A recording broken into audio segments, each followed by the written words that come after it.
नमस्कार। मैं पवन कुमार शर्मा स्नातक के संस्कृत के विद्यार्थियों का स्वागत करता हूं। विद्यार्थियों, अभी तक गत वीडियो तक हमने गीता के द्वितीय अध्याय के 17 पद्यों तक का अध्ययन कर लिया था। आज हम उससे आगे पद्य संख्या 18 से अध्ययन करते हैं। अभी तक के अध्ययन में हमने देखा कि श्री कृष्ण जो है अर्जुन को सत कार्यवाद, जो सांख्य का सिद्धांत है, उसको एक तरह से सरल रूप में समझाते हुए पूर्व श्लोक ना सतो विद्यते भावो ना भावो विद्यते सतः इत्यादि में बताते हैं। उसके बाद में जो है अविनाशी तद्विद्धि येन सर्वमिदं ततम् इत्यादि के द्वारा उस सत तत्व का वर्णन करते हैं। और अब जो है वह असत तत्व का वर्णन करते हैं पद्य संख्या 18 में। इसको देखेंगे, वाचन करेंगे साथ में।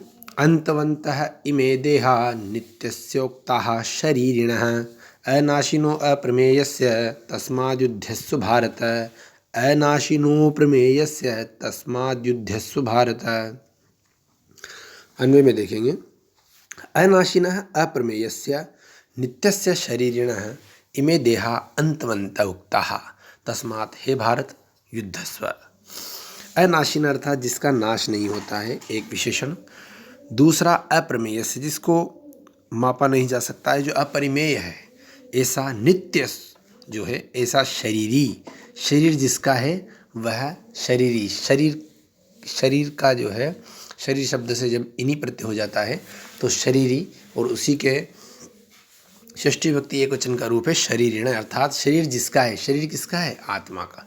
तो जिसका नाश नहीं होता, ऐसा अविनाशी अप्रमेय, जो एकता से परिचिन्न हो। एकता से अपरिचिन्न अर्थात इतना है, इतना है, कितना है, इससे नापा नहीं जा सकता हो, कोई जिसका छोड़ नहीं हो, ऐसे अविनाशी अप्रमेय नित्य शरीर के जो ये देह हैं, के जो देह हैं दिखाई देने वाले, वो अंतवंत है। वो कैसे कहे गए हैं? अंत वाले कहे गए, इनका अंत होना निश्चित है। तस्मात् हे भारत, इसलिए हे भारत अर्थात हे भरतवंश में उत्पन्न अर्जुन, युद्धस्व यानी युद्ध करो। क्यों? क्योंकि तुम यदि इनका नाश नहीं करोगे तो भी इनका नाश तो होना तय है। वस्तुतः ये शरीर जो हैं, ये स्वयं इनकी कोई सत्ता नहीं है। वस्तुतः ये तो इस आत्मा को, इनमें जो आत्मा रहती है उसके मात्र एक खोल जैसे हैं। तो ये जो शरीरी के अर्थात आत्मा के जो ये देह हैं, वस्तुतः ये वस्त्र की तरह है, जो इनको नष्ट होना इनका तय है। तो यदि तुम युद्ध करोगे या नहीं करोगे तब भी, या इनका वध करोगे या नहीं करोगे तब भी इनका नाश होना निश्चित है। तुम तो इस कार्य में एकमात्र कारण मात्र हो, तो इसलिए तुम्हें इन सब बातों को छोड़ करके युद्ध करना चाहिए। तो यहाँ पर जो है असत तत्व जो है शरीर रूप का, उसका कहा गया है कि वह वस्तुतः है क्या है? आत्मा का है, उसका कोई स्वयं में अस्तित्व नहीं है। और आत्मा कैसी है? अनाशी, अप्रमेय और नित्य। उसके बाद पद्य संख्या 17 को देखते हैं। इसमें जो विशेष शब्द हैं, अनाशी अर्थात जिसका नाश नहीं होता है, अप्रमेय जिसको नापा नहीं जा सकता है, और नित्य, तीनों जो है शरीरी के विशेषण हैं। शरीरी अर्थात आत्मा के। पद्य संख्या 19 देखेंगे। य एनम वेत्ति हंतारम यश्चैनम मन्यते हतम उभौ तौ न विजानीतो नायम हंति न हन्यते। इसका अन्वय देखेंगे।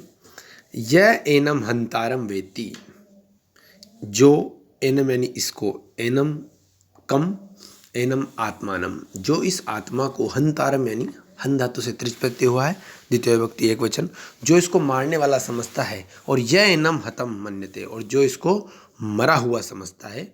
उभौ तौ न विजानीतः, दोनों ही वस्तुतः सही नहीं जानते हैं। न यम हंति न हन्यते, न तो ये मारता है और नहीं मारा जाता है। वस्तुतः चूंकि जब आत्मा अविनाशी है, नष्ट नहीं होने वाला है, तो इसको कोई यदि मारने वाला समझता है तो भी गलत है, क्योंकि किसी को नहीं मारता है। है ना। और वस्तु, और यह कोई इसको मरा हुआ समझता है तो भी गलत है, क्योंकि यह किसी से मरता ही नहीं है, अविनाशी है ना। तो यह क्या है, वस्तुतः न तो किसी को मारता है न मरता है। यदि इसको कोई मारने वाला और इसको मरने वाला समझता है तो वस्तुतः वह तत्व नहीं जानता है, वास्तविकता नहीं जानता है। तो जो एनम यानी इस आत्मा को, एनम आत्मा के लिए आया हुआ सर्वनाम है, अंतरम यानी मारने वाला व्यक्ति यानी जानता है, तथा जो इसको मरा हुआ समझता है, तो उभो तो दोनों ही जो है सही नहीं जानते। न यम हंति, न तो ये मारता है और न ही मरता है। तो यहाँ पर आत्म तत्व के बारे में ये विशेष बात कही गई है कि वस्तुतः शरीर ही नष्ट होता है, मरता है, आत्मा तो अजर अमर है। और आत्मा न तो किसी को मारता है, नहीं मरता है, अपितु जो अज्ञानी लोग हैं वही क्या करते हैं, वही आत्मा को मरने और मारने वाला समझते हैं। आत्मा तो क्या है, शरीर परिवर्तन करती है, बाकी आत्मा स्वयं कभी नहीं मरती है। वस्तुतः जो स्थूल शरीर का नाश होता है, सूक्ष्म शरीर जो होता है वह अलग अलग देह धारण करता है। तो आत्मा जो है अविनाशी है, यही बात यहाँ पर बार पुनः बताई गई है। और इसमें जो हंतारम कहा गया है, मारने वाला, और हतम, न तो आत्मा हंता है और न ही है हत होता है, अर्थात किसी के द्वारा मारा जाता है। तो यहाँ पर एक तरह से पुनः आत्म तत्व को और अधिक परिभाषित श्री कृष्ण ने अर्जुन के सामने किया है। और एक सामान्य जो है, सामान्य मानव जो कि वस्तुतः शरीर को मरने को ही मरना समझ जाता है और दुखी होता रहता है, उसको एक शाश्वत संदेश बहुत व्यावहारिक रूप से श्री कृष्ण ने दिया है कि व्यक्ति को इस तरह से भ्रमित नहीं होना चाहिए। आत्म तत्व जो है अविनाशी है, अजर अमर है, वह कभी भी मरता नहीं है। शरीर मरते हैं और शरीर का मरना भी निश्चित है। वस्तुतः कोई किसी को नहीं मारता है, देह का अंत होना तय है। यदि कोई किसी को नहीं मारेगा तब भी वह जो है नष्ट होता ही है। तो आपके दोनों पद्यों का व्याख्यान समाप्त होता है।